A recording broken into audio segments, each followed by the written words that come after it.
Question number first है, निम्नलिखित कथनों पर विचार कीजिए। पहला है, भारतीय राष्ट्रीय कांग्रेस की प्रथम महिला अध्यक्ष सरोजिनी नायडू थी, जो कि गलत है।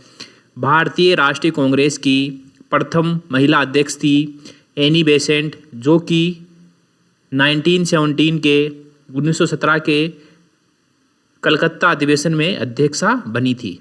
तो पहला गलत है। दूसरा है, भारतीय राष्ट्रीय कांग्रेस के प्रथम मुस्लिम अध्यक्ष बहरुद्दीन तैयब जी थे, एकदम सही है। 1887 के मद्रास अधिवेशन में जो है बहरुद्दीन तैयब जी अध्यक्ष बने थे कांग्रेस के, तो दूसरा सही है, तो बी सही है और ये प्रथम मुस्लिम अध्यक्ष थे।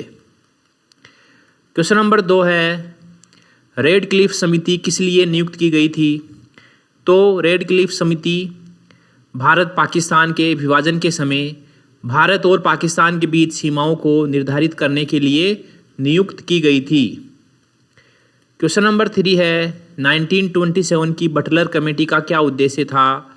तो इसका उद्देश्य था ब्रिटिश भारत सरकार एवं देशी रियासतों के बीच संबंध सुधारना।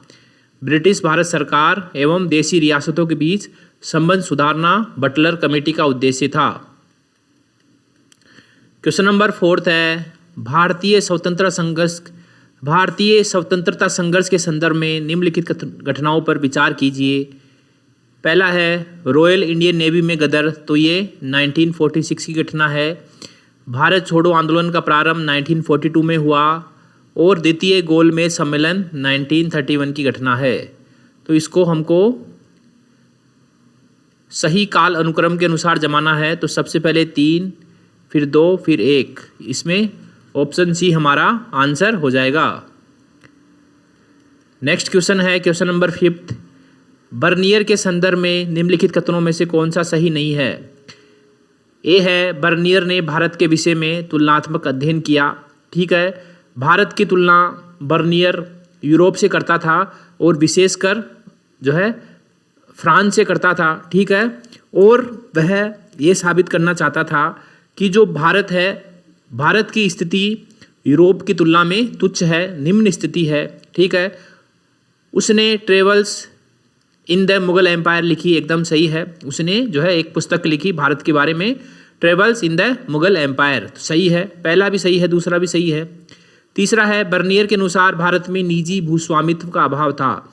एकदम सही बात है कि बर्नियर को ऐसा लगता था कि जो भारत में भूमि का स्वामी है वह राजा होता है। ठीक है, भारत में जो है निजी भूस्वामित्व का अभाव है, यानी कि व्यक्तिगत भूमि नहीं होती है लोगों के पास, इसलिए यहाँ पर उत्पादन जो है लोग उत्पादन में इतनी रुचि नहीं लेते हैं। ठीक है, तो ऐसा बर्नियर का मानना था।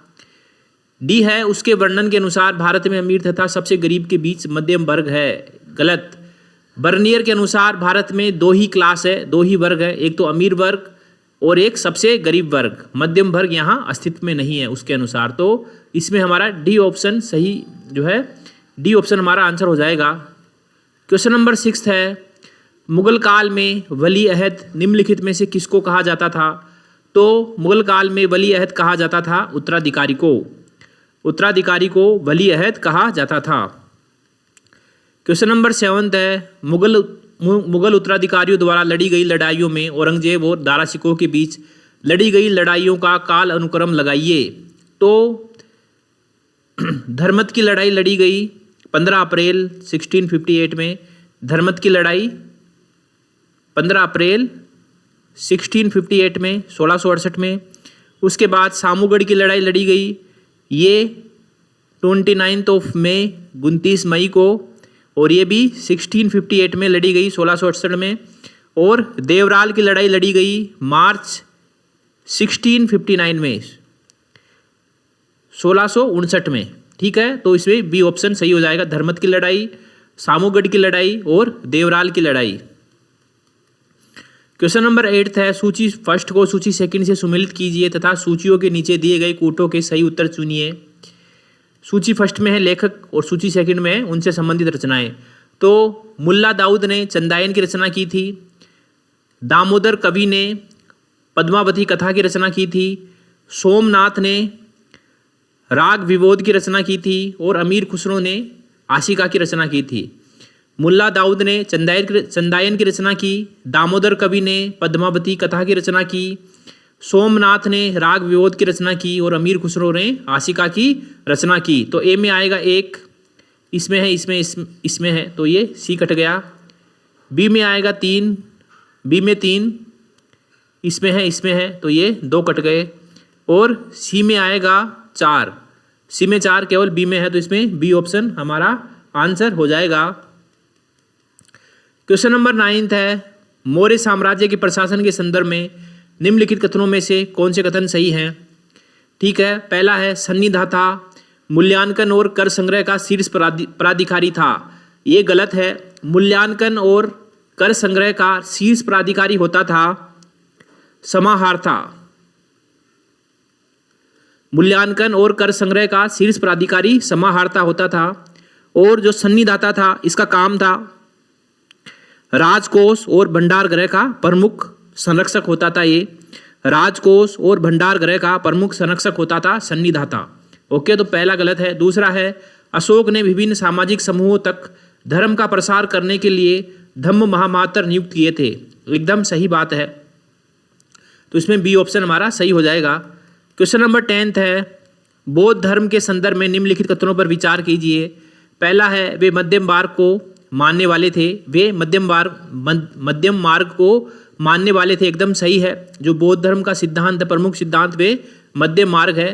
ठीक है। दूसरा है वे ईश्वर और आत्मा को नहीं मानते थे, एकदम सही है। जो बौद्ध धर्म का विकास हुआ वह ईश्वर और आत्मा के अस्तित्व के विरुद्ध ही हुआ था। कि जो है उनका, बुद्ध का ऐसा मानना था कि कोई भी चीज़ को देखो तो उसको लॉजिकल देखो। ठीक है, तो ये तो जो बौद्ध धर्म है वह ईश्वर और आत्मा को नहीं मानता है, इनके अस्तित्व को नहीं मानता है। ठीक है, तो इसमें सी ऑप्शन हमारा आंसर हो गया। सी ऑप्शन हमारा आंसर हो गया। इसी के साथ MCQ सीरीज का लेक्चर नंबर 151 यहीं समाप्त होता है। मिलते हैं अगले लेक्चर में, तब तक के लिए थैंक यू वेरी मच।